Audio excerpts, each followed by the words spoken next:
Сара Зив станала манекенка на 14 години. Кога наполнила 21, незиниот лик го преплавил Манхетен на рекламите за познати модни куќи. Но таа предупредува, професијата има и грда страна. И покрај гламурозната фасада на индустријата, реалноста може да биде се, само тоа не. Вели, затоа го основала Манекенскиот сојуз, иницијатива чии членови се представени во истоимен документарец. We're working to create a more professional and respectful work environment backstage at New York Fashion Week.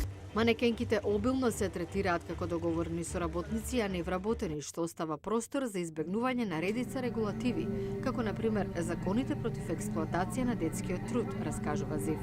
Манекенките често започнуваат како тинејџери, одвоени од семејството па и родната земја. Зив додава дека работат прекувремено, а понекогаш наместо пари добиваат облека како на доместок. Не заработуваат многу, така што постојано им должат на манекенските агенции. Манекенскиот сојуз наведува дека постои сексуална злоупотреба. Вносните кариери на супер манекенките како Джизел или Кейт Мос не ја отсликуваат реалноста на повеќето манекенки кои се најчесто млади од Источна Европа, Бразил. Него владеат добро англискиот јазик и ранливи се.